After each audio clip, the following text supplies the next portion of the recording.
Every 2 tiers of dungeon we clear, we can choose to trade in the gold reward for a companion from a previous series, and we chose Salazar, the legendary lizardman. He carried us through the next 2 tiers of dungeons, and we're going to give up the 400k gold to bring back the main character from a previous series, originally known as Uther Lightbringer, a light magic user who was killed by a white blade and was resurrected as a vampire with the same stats, except he reverted back to level 1. My reasoning behind this was making a melee caster fighter was going to take a lot of skill and attribute points. We kind of ditched the whole melee caster fighter thing once it came time to do siege battles, as he ended up just using AoE magic anyways, and he became so good at it that he was able to make enemies dance till they passed out instead of killing them, thus reverting back to his old ways of light magic wielder before he turned to the dark side. Kind of how Vader originally was good, then turned to the dark side, then he eventually turned back. He took some Master Engineer shrapnel to the knee, his weak point, and was buried in the magical dwarf graveyard where he was reborn as a dwarf.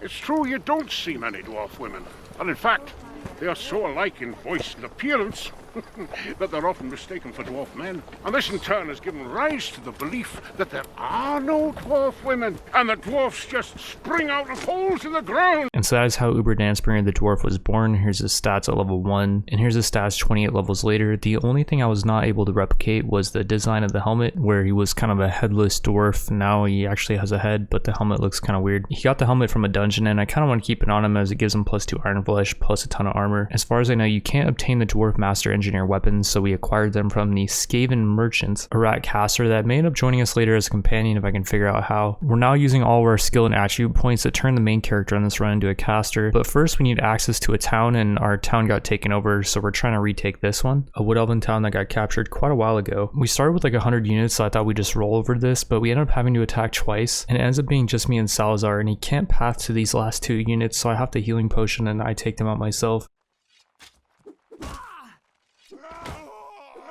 After taking the town, we immediately talk to the constable and tell him to get the best troops around and send them to Kingsglade. And we got some good RNG from doing this. There's 2 Zotes in this patrol. Last time there's only 1. And if we talk to the patrol, we can jack most of the troops, mainly the 2 Zotes. Or we'll now go to the Mages Guild, and originally I was going to go for Gray, the Lore of Shadows, because I thought it'd be cool to summon a Shadow Steed in a dungeon, so we can kind of speedrun dungeons, but I think since our companions are so powerful, we can just kind of brute force our way through them. The lore attribute for Lore of Shadows is also pretty bad. There's a higher chance to escape after battle, whereas the magic school I was looking at gives you health restore when you cast a spell, which is obviously much better. This magic school is the Lore of Life Jade Magic, and I believe Augie Boggy gets this later. We got an AoE heal that I think is a pretty big radius, AoE damage based on if the target has low power strike. It might compare the target's power strike to ours, which if that's the case then that wouldn't be that good, but this one just does AoE damage no matter what. We next got allies gain courage so they won't run, which I don't think that's too crazy because I don't usually see units flee that much. We got a teleport ability, and maybe we could use this to teleport to some sneaky spots and then we could bow at people. Shield of Thorns essentially gives damage reflect to our units, which is really good because we have yet another heal and this can revive people. It has a smaller radius than our other heal, so I'm guessing we want to be standing on top of the troops we want to revive. We also got a cloak that will absorb attacks only for the main character, and then an AoE magic protection buff, which also will give advanced ignore pain if you're using the Master Jade staff. And we also get a bonus if we're in forest terrain, which I'm not sure if this counts towns and castles.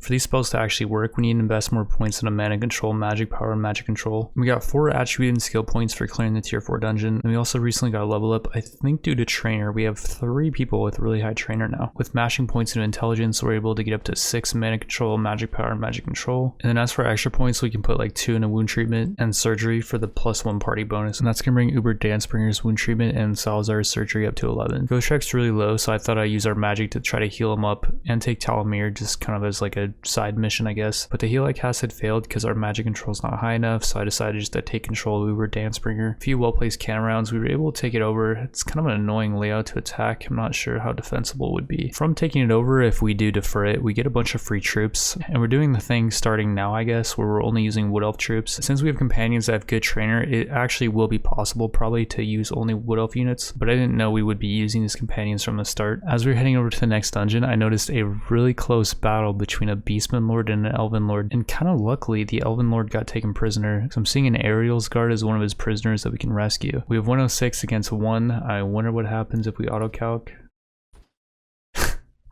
No, we did not lose a Zote on the auto-calc. Bro, oh, it was a Jabberslythe, the Beastman super unit. That being said, we did free this Elven Lord, and that's gonna make him pretty happy. We get relation with all the Elven Lords for doing that. And we mainly get the Ariel's Guard. This is a super good unit, probably even better than the Zote in a dungeon. She's a Wood Elf elite unit though, with 440 proficiencies, 7 in shield. Here's the Ariel's Guard armor. I can kind of see how she got taken out so easy. It's not that good. Her shield's really good though, the Glade shield. Mainly she's got a lance though, with a really good mount. So she's more of like a shock trooper cavalry unit. And already, we're now going to attempt a tier 5 dungeon. We're bringing in Salazar, Uber Danspringer, and the Ariel's Guard. And I'm not sure if we can fire cannon rounds in dungeons. I think it will wake people up and it will call in reinforcements. Oh god, it's charging, I guess. It's fine. I told him not to use cannon rounds right now. I don't think I'm gonna be having him use any cannon rounds ever, pretty much. I also forgot that Salazar is using a two-hander, the mace we got from the last episode. So we're on to room 3, and yeah, I think I need to take away Uber's cannon because as soon as we entered, he kills something, but I get hit for 41 damage. I think that was the AoE. Oh man, the Kadai Destroyer needs to get taken out. Oh man, I just need to keep stunning it. I'm not gonna kill it, but I actually did kill it. And yeah, the game plan is we just have Salazar charge in if, you know, we take out a lot of units. I don't know why sometimes he takes out the mace like this, but sometimes he just deems that it's a job worthy of the mace.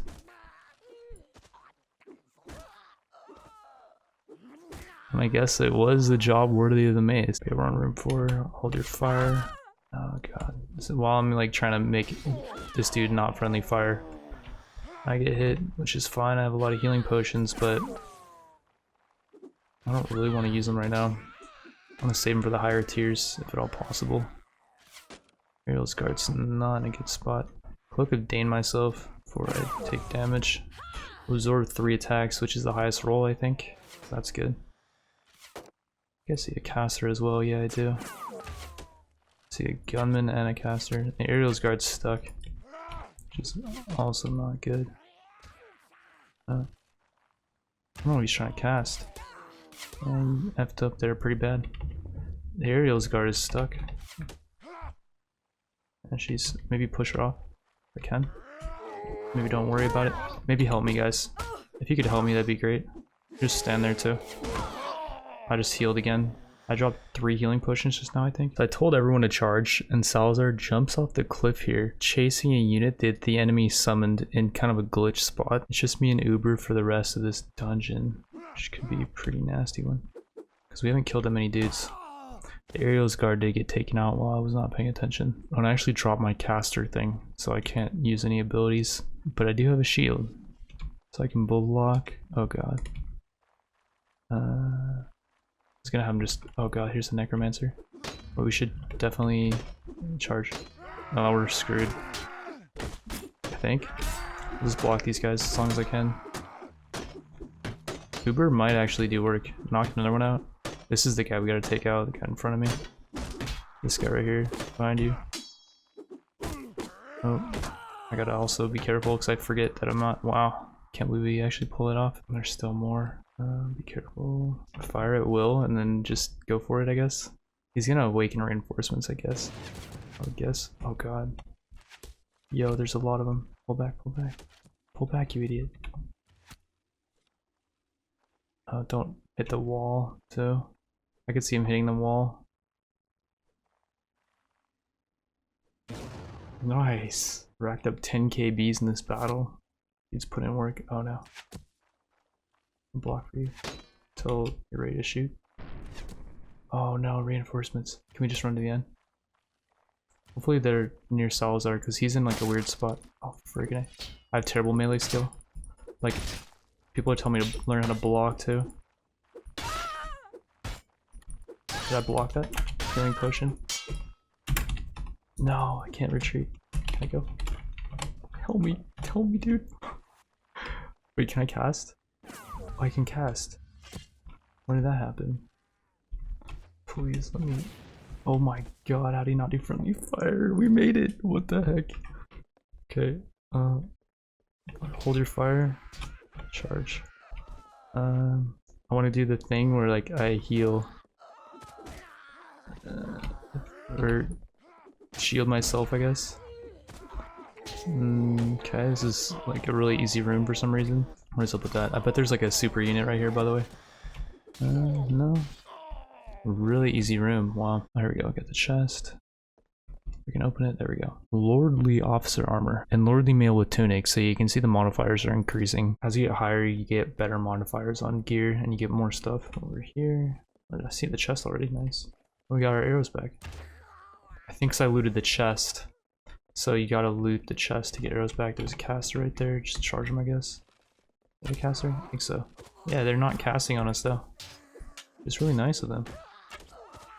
Could have headshot that guy, but I think if you give casters the time to cast, then they will.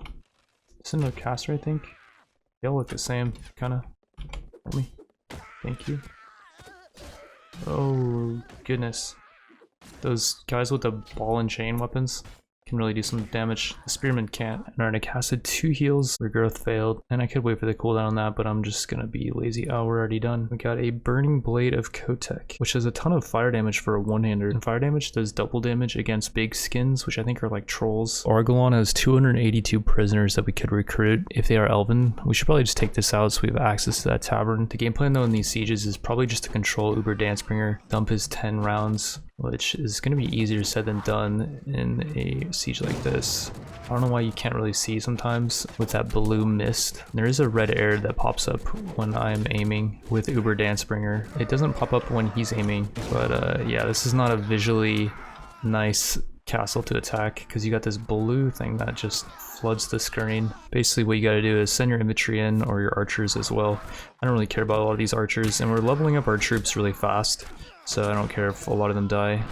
And yeah, just gotta go in here, drop the AoE, use these guys as a distraction, then pull them back. And we are gonna get a ton of nice units here. Out of those 282 units, there's gonna be some really good elven units. We got a bunch of nice units back. 7 wild riders, 3 dryads, bringing our total up to 7. And these do evolve into zotes later. 2 treekins, which evolve into the tree mans, the wood elf super units. I'm thinking about giving over the Burning Blade of Chotek to Gotrek on this dungeon run, because even though it's a lot slower than the Hydra Blade, it hits like a freaking truck, especially against more beastly units. And as for Uber's loadout, we're just going to kind of keep him back and give him this grudge hammer. He's going to kind of just protect me with that. I also took his helmet and gave him this one just to make him look normal. And I took the elf helm of Calidor for myself because he doesn't need the 2 iron flesh anymore. He got a level up, and I put it into intelligence, give me an extra skill point, so I was able to put 2 in iron flesh. So Talamir ended up getting retaken by Sigmar, and I'm sure Kingsglaive and Argalon are going to get retaken as well. They're just really annoying to attack, and I don't think defense would be much better, so we're not really going to worry about holding those, even though they are in elf terrain and we might get a casting bonus. Pretty much all the wood elf lords were hiding out at Val's Anvil, and we talked to all of them, asking them for quests, and one of them had a rescue quest for their brother at Talbeam. And instead of breaking them out of the dungeon, I was thinking we could just go over there and take that. We'll first try the tier 6 dungeon at Northspur. So the strategy we use for pretty much every room in this dungeon is hit 0 on the keyboard, F1 for movement orders, and F3 for charge. Salazar and Uber are both only level 30, and that brings the difficulty down a bit. I think in the next episode I'll raise their level up to 60, so if we do bring them back in the dungeon, then it will be a lot more difficult. And also I have a heal on a 30-second cooldown now, so I can regenerate any damage that people take between rooms, which is another reason why it was so easy. And yeah, we're just going to skip to the end on this one, and we got a really good reward. While casting sometimes, I won't be paying attention to winds of magic, and if it's 1, the spell will fail, but I guess this can make the spell succeed. I thought we were going to have to do a siege to end off the episode, so I give myself the 6 attribute and skill points, plus we got 1 from a level up. After putting 6 into intelligence, I thought we were able to max out mana control, magic power, and magic control, but they go up to 15 now. On our way to Talbeam, we get 5 Giant Slayer fanboys of Gotrek, I guess. And I know I said we're only using elves, but we'll keep these around just because they're Gotrek's fanboys. There's a lord at Talbeam, and if we request to talk to him, we can ransom the elven lord for 0 dinars for some reason. It was completely free to do. Although I feel like if we broke him out the heroic way, we might have got more relation with him and the elven lords, but I'm not sure. Either way, that's going to conclude the episode, and dungeons tier 7 and 8 should be a lot more interesting, which will be the next episode.